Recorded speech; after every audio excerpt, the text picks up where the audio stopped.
Okay, so on the topic of COVID again.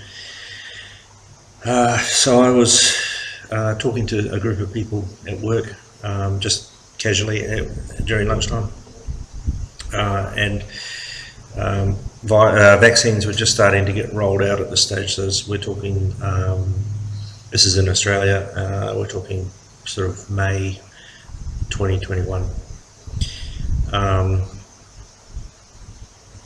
Might have been slightly before that, might have been towards the end of April. And the conversation was about the latest variant of the virus, and I'm not sure if Omicron was out then, but it was that Delta and all this, and there was 3 or 4 women there, and they were just petrified, just almost incapable of making any kind of decision. So not just about themselves, but for the children, they were just basically reaching out for help, you know. And I just said to them, look, you know, the viruses weaken over time, as every virus we know is always, as it progresses through its cycles, its evolutionary cycles, it weakens because it has to. A virus needs a host, and the host has to survive long enough to pass the virus on to the next host. And so a virus that kills its hosts quickly or at all doesn't replicate. And so it's just, over time, the virus becomes weaker and weaker, and we build resistance and immunity to it. So I was saying to them, look, this virus, the COVID emergency has never been as, shall we say, critical as it's been portrayed to be in the media. For the reason being is that fear, one, if you want to control a populace, fear is the best tool to use. 2, as far as the media companies are concerned, if you can stoke fear in the community, you can make money off them, right? They're going to tune in to find out what the solution is, and you don't tell them. You just keep stoking the fear. Or even better, you say, this is a possible thing, oh, but this might be another. So it's this, I wouldn't say disinformation, but it's nothing conclusive. There's no anchor for people to grasp hold of. They all float in a sea of information, some of which is true, some of which is not, but it's all designed to keep people emotionally and psychologically in flux so that they can't think clearly. And this is what's happened with this COVID thing, because if you run the numbers, you've got less than 1% chance of even getting the virus. Okay, so and then it's only those with comorbidities are dying of it, or have died of it now. It's basically over. Biden said it's over. That got rolled back, but it's been over for fucking months. All right, just forget about it. It was never an issue. The issue was about controlling the population and methods and ways and means of doing that for people in power. And I'm not just talking about your politicians. Okay, you think the politicians run the show, you're an idiot. Okay, they're the puppets. Right. Okay. And Biden is the perfect example of a puppet. Right, if you think what I'm saying is just some sort of conspiracy, you're wrong. Biden is sitting up there with someone's hand up his ass. Right? It's clear as day the bloke can't even walk away from a podium. He doesn't know where exit stage right is. Okay? So, like this, it's the charade of this is falling away. Okay, make no mistake about this. Okay, So your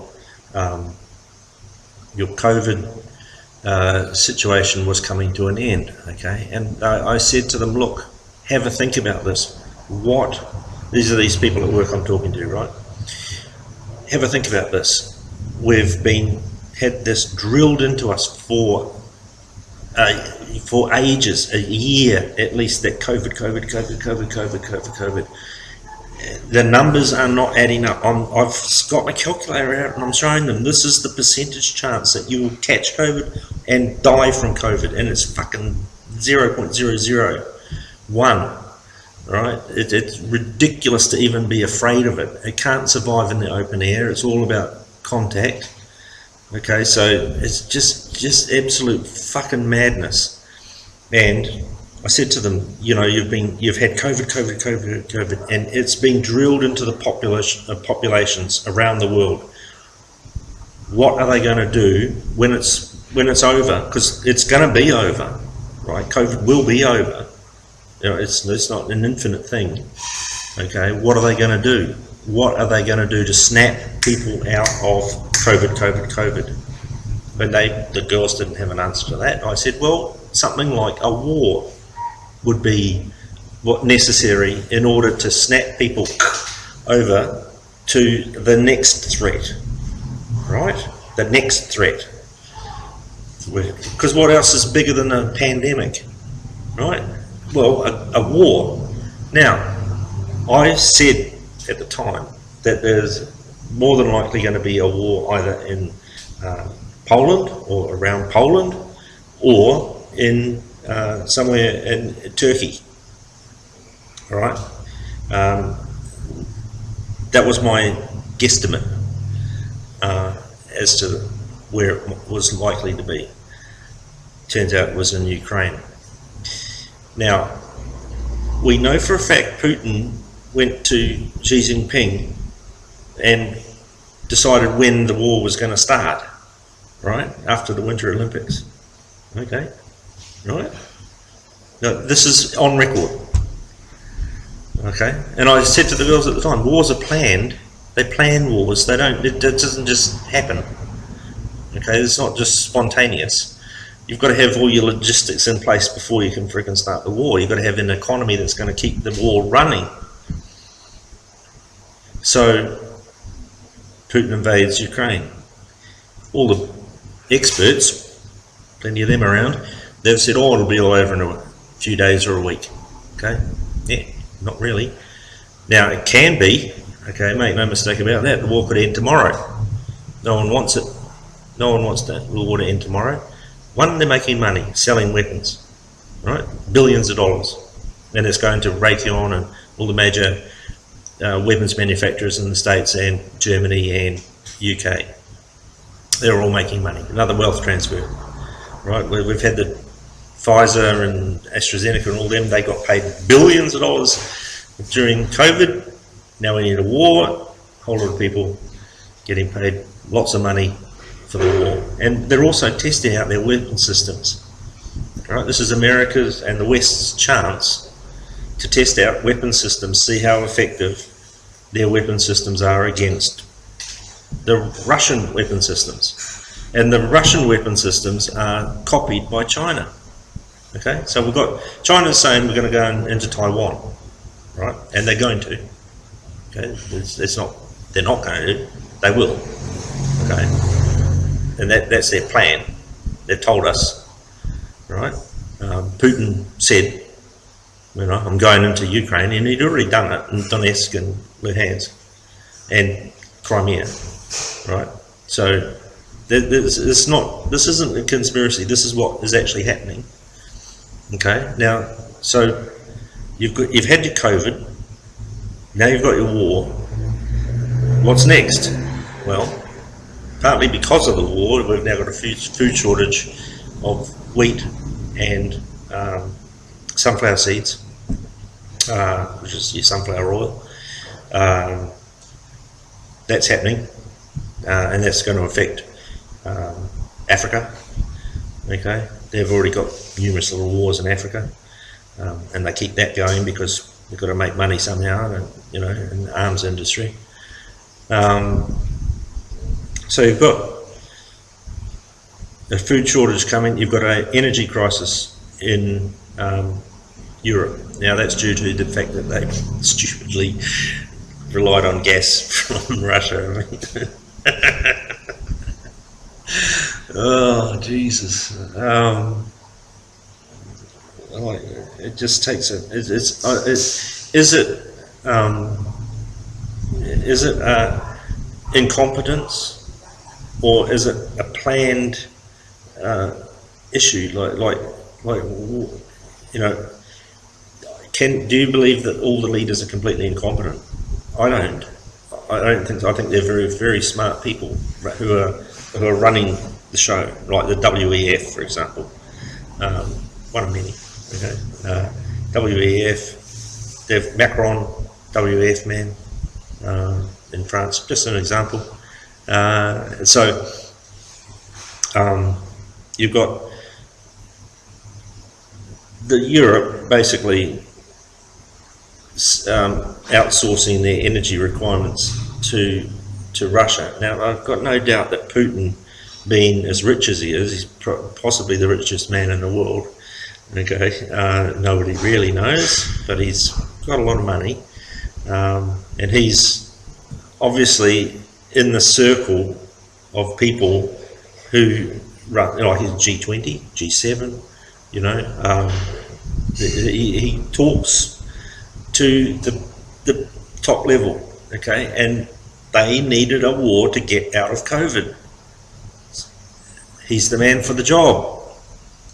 Right, now, here's what I see that is the weak point in these the top level people. Okay, that people call them the elites. I think they're fuckwits, but that's another story.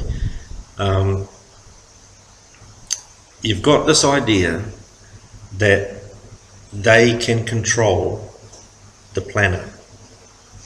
Right, this is their idea. They think that. For example, with the climate, we've got these tipping points, okay? The tipping points in the climate, and they say we can control, the tipping point is the point which the climate system in question goes beyond human control. Okay, this is what they say. The IPCC say this. Right? It is a tipping point is where as a state change, that where a system, climatic system, which is ridiculous. The climate is a global series of systems, if you like, all in, like, it's a global thing made up of little parts. They all interact. If one goes over the tipping point, that it affects all of the rest of them in a positive feedback loop. Okay, so it's called cascading tipping points. All right, and the idea that you can control a climatic system so that it doesn't hit the tipping point, or if it does, it's gone beyond your control. It's ludicrous. It's delusional. Right? There's no one in control of the climate. There's no one controlling climatic systems. Okay, the climate is its own system. Is the best word I can come up with at the moment. It's humans can't control it. And I'll talk about that in a future video. But this idea that somehow these people are able to control, geo-engineer the climate system. They can't even control the fucking economy, right? The world economy has tanked, and it's tanked because these idiots want everyone to go green, so to speak, right? Which is a good idea. Like, don't get me wrong, I would love to see renewable resources and all the rest of it, and everyone living in peace and harmony. Okay, but it's not going to happen, right? And the world leaders know this, which is why when COVID was on, we got all this tracing, contact tracing and location tracing, got all our movement, free movement shut down. We lost our right to communicate without censorship, free speech in other words. And we've got this idea that there's this left and right political spectrum, when it's not. It's not left and right at all. It's a horseshoe shape, right? In here's the centre. At either ends, the left and right, because the left and right look exactly the same to me, right? You've got Antifa, and you've got the Nazi brown shirts in World War II, or previous to World War II. They're almost exactly the same. Mussolini's, National Socialists and Mussolini's right-wing people were all black uniforms. Antifa, all black. Black Lives Matter, much the same. Thugs, intimidating people on the street. There's no difference, right? They're just the extremes of both parties almost join, they almost overlap. So this idea that there's a left and right, no, it's rubbish. It's a horseshoe shape, which means that there's no difference, right? There's like if you had two extremes, right, there would be a difference between left and right, but in fact, there's no difference, which is why there's nothing being done on climate change for 40 years. 40 years of Democratic Party rule in the West. In the East, in China, 40 years since climate change got put before the UN by Reagan and Thatcher in the 1980s. Right? They warned the world in the UN General Assembly about climate change. Said something has to be done about it 40 years ago. The West, apparently right-wing, nothing done. The left, Russia at the time, and China, nothing done. So where's the difference? I got interrupted there in that one. Look, I'm going to stop this video and carry this on in the next one. Look, if you're interested in more of this, please like and subscribe. Share this with people. We need to get this conversation out, because time has run out in some respects and time is running out in other respects. So let's please share this stuff. If you can possibly support the channel, there's links below to do that. Anything helps, okay, trust me. We need to, organising this is interesting. It's possibly something that can be done, but more importantly is what individuals need to understand and do. Okay, and I'm leading up to that. I don't have all the answers, and together we can find the answers if we can start a conversation regarding this. But I know there are many conversations on these topics.